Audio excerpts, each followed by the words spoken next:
Right now on Wake Up, good news to report on the Anzar fire burning in San Benito County. And a mild Monday morning here on the Central Coast. More on your work week forecast coming up. Plus the Oak Fire, where some families are returning to destroyed homes in Mariposa County. And a deadly disease is causing concern among health experts. We'll tell you how you can keep the newborns and infants in your family safe. Welcome to Wake Up on KION News Channel 46. This morning, multiple fires are burning across the state, including right here on the Central Coast. Good morning to you. Thanks so much for joining us for Wake Up this morning. I'm Taryn Mitchell. Before we get to all that news for a Monday, let's bring in our very own weather forecaster, Courtney Aiken, who has a first look at weather. How was your weekend, my friend? It was fabulous. And yours? Good, very relaxing. I went up to Napa this weekend, which I will remind you and all our folks there, fire season is very active, very, very dry out there. Yes, it is. We of course are in a statewide drought, and those areas up there are really hot. So we're not really experiencing much of that heat here on the Central Coast. We're staying pretty mild in the 60s, whereas the rest of the country and of course parts of our state are still very warm in those 90s and 100s.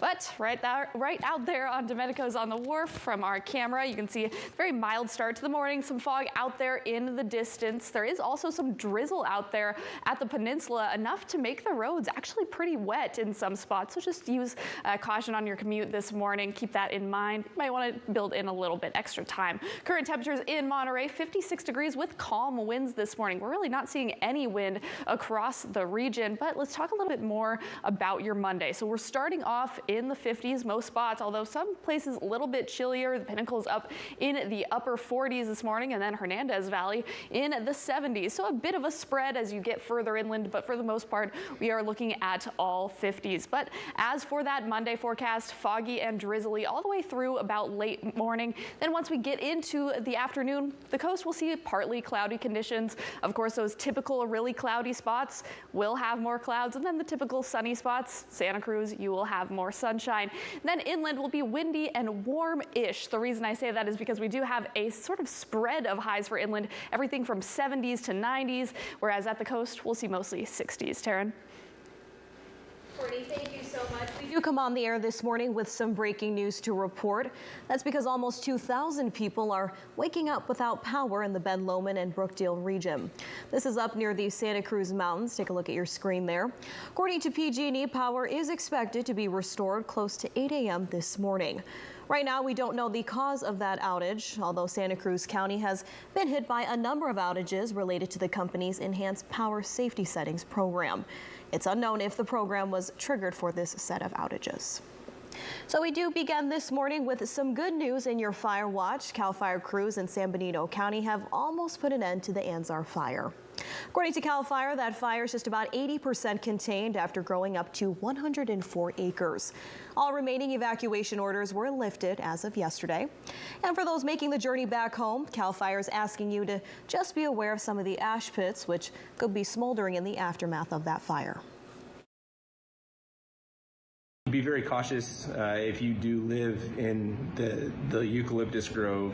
The ash pits are evident by deep white ash.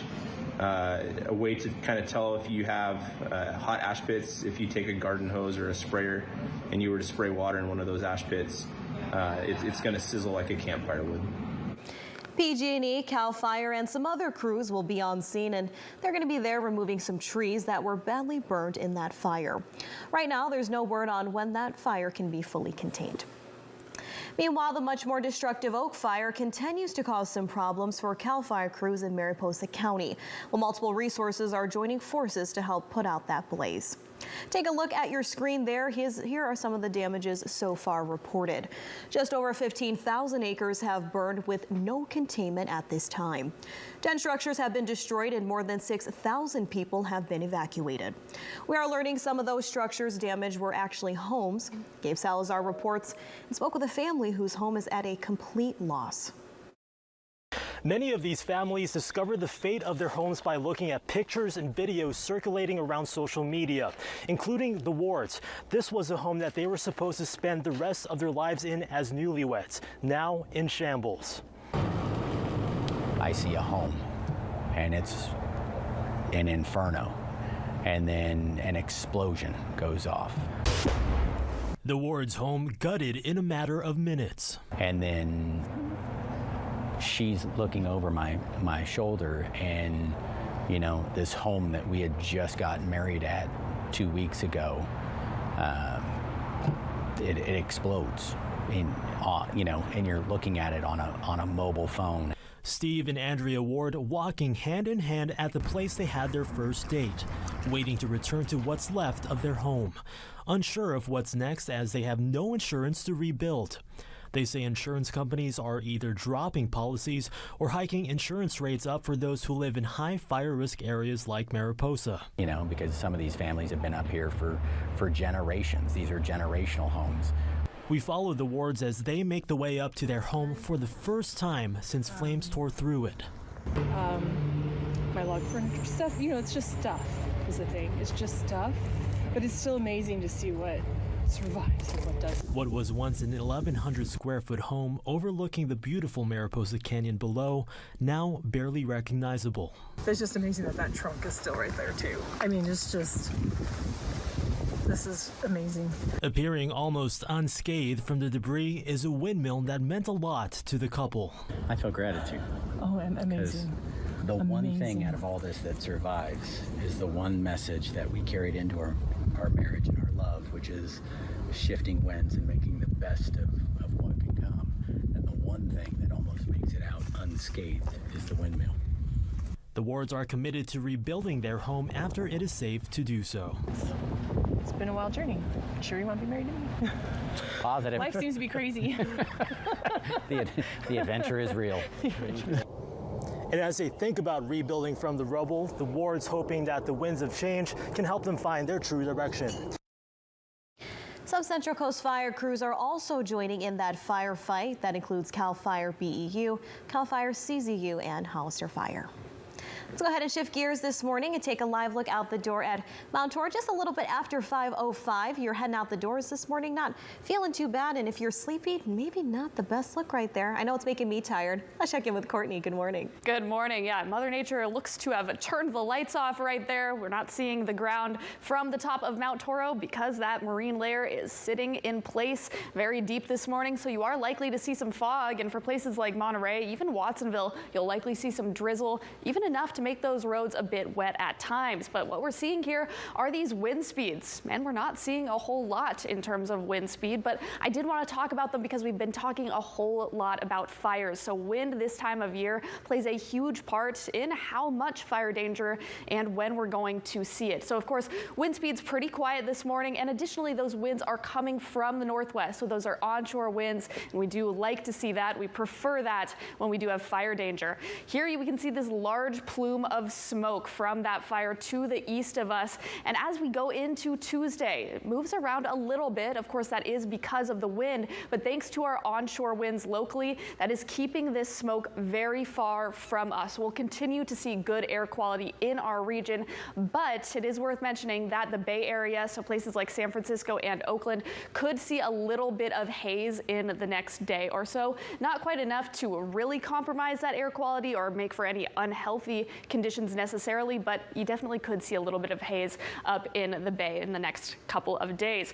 Here though, all we're seeing is a whole lot of fog. So as for your visibility check for about after 4 a.m., we're seeing a little less than 10 miles for most spots, about 9 miles here in Salinas, and then on the coast, just about 7. So the fog that you'll run into this morning is going to come in patches. So you might not see any at all, and then you'll run into really thick cloud. So just keep that in mind as you hit the road. Taryn? All right, Courtney, thank you so much. Just an update, Salinas police now asking for your help tracking down any sort of information on a shooting that happened in Old Town Salinas early Saturday morning. While police say that they were initially responding to reports of a large fight around 2 on the 200 block of Main Street. Multiple people were seen running from that scene when police say they received reports of shots being fired.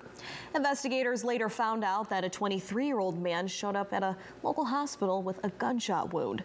That victim is in serious condition, with police saying they have no information on a suspect at this time.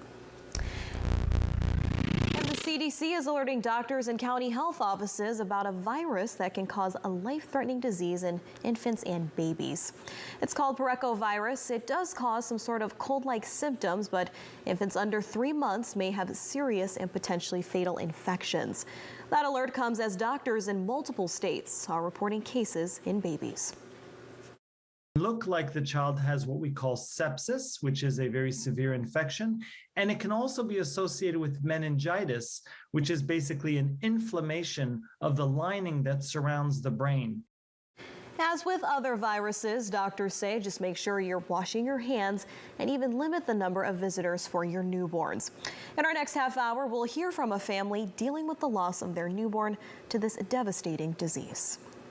Big Basin State Park celebrated a long-awaited reopening coming up. We'll hear from hikers hitting the trails for the first time in almost 2 years. Plus a look of champions at Cabrillo College. We'll show you the robot they used to take home first place at the international competition.